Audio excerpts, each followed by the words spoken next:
Hello and welcome back to the channel. If you're new here, hi, you're very welcome. This is Reading the Past and I'm Dr. Cat.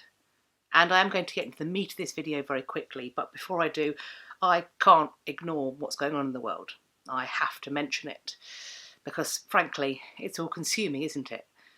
It's a 24-hour rolling news cycle about the fact that vast swathes of the world's population are being held hostage by COVID-19. So many of us are now sharing the experience of living in some kind of isolation or lockdown. I'm not going to talk about the government or medical community's response to this illness because I lack the training. And in that regard, it would be irresponsible of me to pass any kind of judgment because, quite frankly, it's not my place. However, I am thinking of all of you watching this, and I firmly hope that every single one of you is staying well, in body and also in mind, that your physical and emotional needs are being met, and that you are finding meaningful ways to connect with the people that you love and care about, whether that is online or perhaps you've gone old-fashioned and you've started writing letters and cards again. In fact, let me know how you are finding ways to connect in the comment section down below, because perhaps it might inspire some other people in ways that they can reach out. If you found any good sites for mass communication, for group hangouts that are really working for you, please do pop them down there so that we can all see and hopefully benefit from them. But talking about connection, broadly speaking, that is the topic of today's video, because I want to look at marriage. Marriage is what brings us together today. Marriage, that blessed arrangement, that dream within a dream.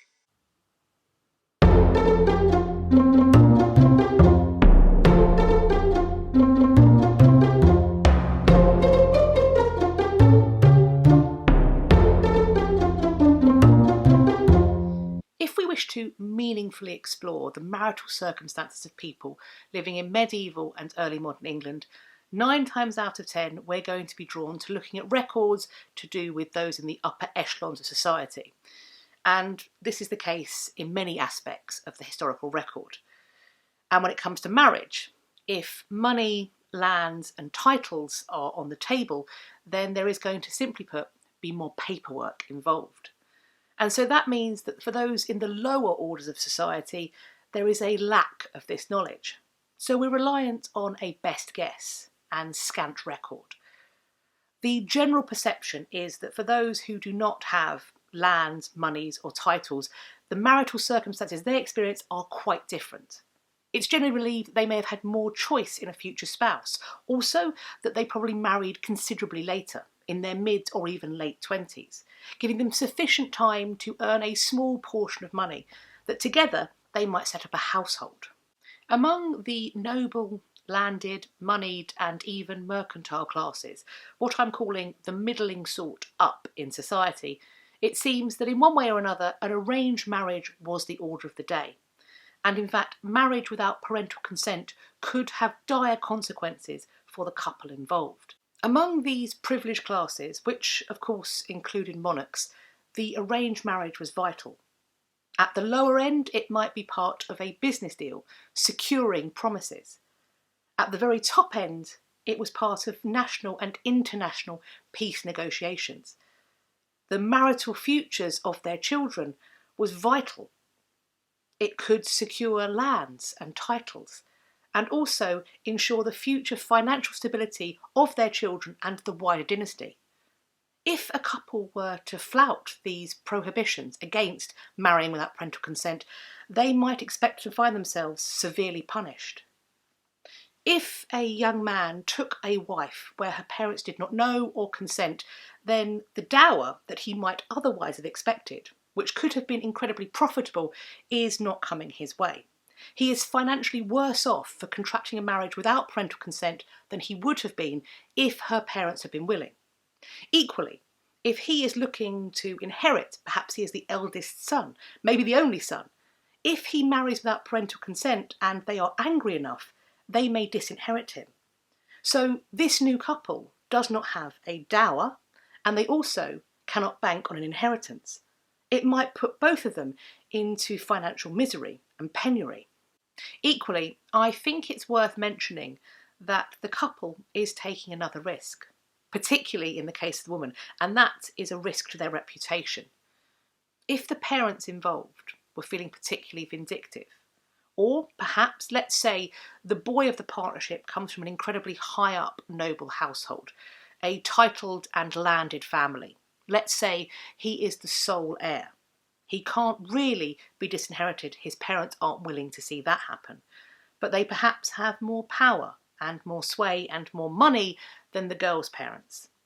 Well then, in that case, and in the case of two vindictive sets of parents, they can force an annulment. They can make this couple separate against their will.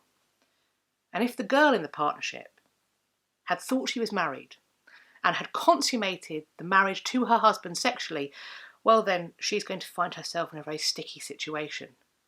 Because what she's actually done after an annulment, which means the marriage never happened, is that she has had sex outside of wedlock. She has therefore damaged and devalued her chastity. Finding her another husband is going to be a very, very difficult job for her parent. In fact, they might think it's a lost cause. Perhaps the best thing they can do with her is pack her off to a convent and make her into a nun. Perhaps she might be valuable as a gift or sacrifice to God, because they can't do anything with her in the marriage market anymore. If we look at Midsummer Night's Dream, although it is a fictionalised, staged account, we perhaps get a clue as to how important and also how dangerous playing with marital negotiations may have been when we look at Aegeus' threat to Hermia. She refuses to marry his chosen groom for her, Demetrius, and his response is to threaten to end her life. This is, of course, an incredibly extreme version of what I've just been talking about. But what Shakespeare is showing us is that when it comes to arranging marriages, even if it means forcing them, the stakes could be incredibly high for all involved. I think we can see further evidence of just how important the arranged marriage was by looking at how early the negotiations to secure these marriages could begin. And I'm talking particularly about the children of kings and queens. In their case, negotiations for their future marriage might begin while they were still in the cradle. Mary Tudor, the future Mary I of England, was betrothed when she was just 6 years old to her cousin Charles, the future Charles V of Spain, Holy Roman Emperor. There is one aspect of the medieval and early modern marriage that I find totally fascinating, and if I'm honest, thoroughly confusing. And that is the fact that it doesn't seem to be immediately clear at what point on the journey towards matrimony a couple will be recognised as being husband and wife officially in the eyes of their wider community. Then, as now, there are a series of stages that people have to go through before marriage may have been completed. However, unlike now, however many stages there may have been, it doesn't seem that everybody requires a couple to go through all of them. For some, they will be recognised as married having just done one of the things, whereas others will require the full gamut to have been run. And perhaps you are now as confused as I am. So I think it's best if I look with you at the potential hoops that a couple has to go through in medieval and early modern England to be considered married by their wider community. Let's have a look at it. One stage was the betrothal of the couple, their engagement, if you will, a time for them to plight their troth to one another. This could take place before God alone, or it could take place before God and witnesses.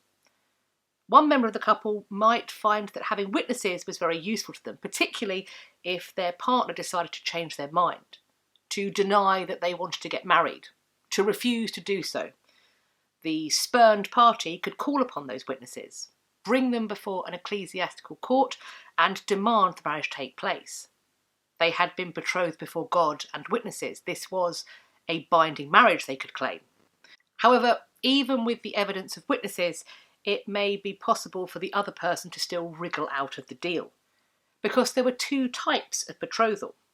One, de futuro, to marry if possible in the future. This was not binding. Or the betrothal could be recognised to have been de presente, something that was presently binding. In effect, that this couple were already married. There was also the marriage ceremony. When a ceremony was taking place in a chapel or a church, much as it is today, the expectation is that banns would be read, announcing the couple's intention to marry 3 times before the marriage actually took place. This is intended to prevent a marriage taking place when the couple are not free to marry. Of course, the marriage could also take place in a more private setting of a royal chapel, perhaps a Queen's chapel at Hampton Court. In terms of who witnessed these ceremonies, in church or chapel, that is also variable. It might simply be the priest, maybe a couple of witnesses, or in some communities the expectations may have been that the entire family and wider community also participates and witnesses the ceremony. Another stage on the road to having your new matrimonial state recognised by your wider community was the sexual consummation of your marriage. If this occurred after a church or chapel wedding, we might expect that the priest would go and bless the matrimonial bed before the couple took to it for the first time. However, consummation was also potentially permissible after a betrothal. Even better if this betrothal was de presente, a betrothal presently recognised almost as a marriage. Consummation after this, the couple are as good as married. This is not adultery. This is not sex beyond the bonds of wedlock. This is a recognised betrothed couple taking to bed together. In fact, it has been said that for many couples, the woman might go to their church ceremony already pregnant, having consummated their betrothal and their marriage. The church ceremony was essentially just welding that lock shut. But what happens if a couple consummates a de futuro betrothal? The promise to marry if in the future possible. Well, for some, the act of consummation would make the de futuro betrothal a de presente betrothal, whereas for others, it would simply be a woman and a man giving into their carnal lusts beyond the bonds of wedlock. And if a couple found themselves in this situation where there was some debate, well then, it would be up to the couple themselves, their families, their wider community, perhaps even their church, to weigh in, to try to figure out whether or not they were legally married, or whether they were simply 2 people who had given in to their carnal desires and lusts and had thrown away that most valuable gift of their chastity. Consummation was evidently important, and in fact, the lack of sexual consummation was one of the key official reasons that was given for annulling the marriage of Henry VIII and Anne of Cleves. However, if we stay with King Henry VIII for just a moment, and we explore some of his other marital adventures, it swiftly becomes clear that even if a couple jumps through all of these hoops, betrothal, ceremony, and consummation, they may still find that they had never really been married. Katherine of Aragon married Henry VIII in 1509. Their marriage was annulled 24 years later, in May 1533. And despite how the rhyme goes, divorced, beheaded, died, divorced, beheaded, survived, Henry never got divorced. Divorce recognises that a marriage took place, that it has then been dissolved. Annulment means that the marriage never even happened. The reason for annulling Catherine's marriage to Henry was down to her status as his brother's widow. This, of course, was known when they'd got married. They had received a papal dispensation about it. But now, Henry and his supporters claimed that this relationship was within the prohibited degrees of affinity. In modern parlance, that means that it was incestuous. They found evidence in Leviticus, a passage which states that if a man should take his brother's wife, he hath uncovered his brother's nakedness. It is an unclean thing. They shall be childless. Of course, they had had many children, including the surviving Mary Tudor, the future Mary I.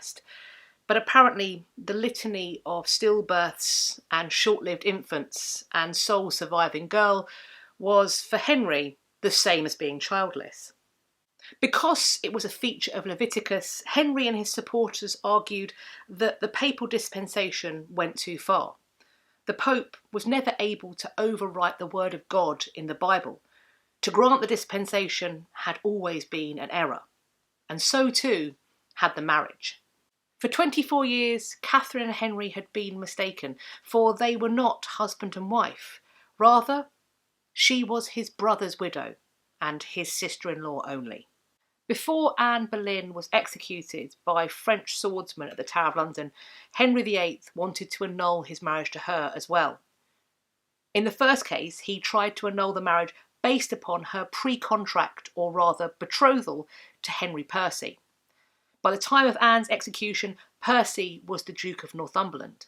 He denied that any such pre-contract had taken place. What would actually serve as sufficient reason for the annulment was Henry's own sexual relationship with Anne Boleyn's sister, Mary. Because he had this sexual knowledge of her sister, once again, their relationship was within the prohibited degrees of affinity, what we would know as incestuous. I think it's fair to say that in the annulments of Katherine of Aragon and Anne Boleyn, particularly in the reasons given for them, the definition of incest is being stretched to its absolute limits and perhaps even starting to push beyond the realms of credulity. Nevertheless, that doesn't mean that incest was always a problem. On the 28th of October 1528, a letter was sent from Cardinal Campeggio. He had been sent by the Pope to oversee the king's great matter in his annulment from Katherine of Aragon. Campeggio is writing to the Pope's secretary, Giovanni Battista Sanga. In his letter, he makes the following statement. They have thought of marrying the princess, that being Mary Tudor, daughter of Henry and Katherine of Aragon, by dispensation from His Holiness to the king's natural son, that being Henry FitzRoy, Henry VIII's son by Bessie Blount, if it can be done. At first, I myself had thought of this as a means of establishing the succession, but I do not believe that this design would suffice to satisfy the king's desires. So essentially, what Campeggio is explaining here is that he thinks it would be a very good thing for these half-siblings, Mary Tudor and Henry FitzRoy, to marry each other to secure the succession. When Campeggio talks about this plan not sufficing to satisfy the king's desires, what he is effectively saying is that the only reason that this, frankly, as far as we would be concerned, totally incestuous marriage isn't taking place is because Henry's real concern is marrying his mistress Anne Boleyn. So, in effect, the only reason that Mary Tudor and Henry FitzRoy aren't being married off to each other with the full support of a papal dispensation that they probably would have been able to secure is the fact that Henry loves Anne. I'm sure I'm not the only one to be relieved that this did not take place. As I mentioned previously, Anne of Cleves did not manage to jump through every matrimonial hoop. In her marriage to King Henry VIII, there had been, apparently, no consummation. Therefore, the marriage was invalid and fit to be annulled. However, Henry's next wife, Anne of Cleves' former lady-in-waiting, Catherine Howard, also had her marriage to the king annulled. It has been alleged that while married to the king, Catherine Howard conducted an illicit relationship with one of his gentlemen, Thomas Culpeper. But this did not lead to her marriage to the king being annulled. Rather, it was her behaviour in her youth, long before she had met the king. She was said to have had an illicit relationship with her music teacher, Henry Manox. But even more damagingly and disastrously, it seemed she had promised herself to another, Francis Derham. Derham and Catherine referred to each other as husband and wife. This, for many, would be a de presente betrothal. On top of that, they had had sex. The betrothal was therefore consummated. Thus, according to canon law, Francis Derham and Catherine Howard were a married couple. Before I end this video, I would like to hop forward from the reign of Henry VIII by just over 200 years, to focus on the year 1753. In this year, the Clandestine Marriage Act appeared. The Clandestine Marriage Act of 1753 marked the first time that marriage was legally and state-controlled. From this point, a couple would require a licence, the calling of banns, a formal marriage announcement, and for their marriage to be celebrated by a minister in church or chapel, for it to be deemed valid in the eyes of the state. So I'd love to hear your thoughts on this discussion. Pop them in the comment section below this video, or you can come and find me over on my social media. As always, I'll be leaving links to my Instagram and Twitter in the description box. You can follow me there and we can continue this conversation. I do hope you've enjoyed this video and found it useful. If you did, then please let me know by hitting the thumbs up. Please also subscribe to this channel, and while you're there, hit the little bell icon that sits next to the subscribe button so that YouTube will tell you when I've next uploaded. I hope you're going to have a great day, whatever you're doing, and I look forward to speaking to you all in my next video. Do take care of yourself. Bye-bye for now.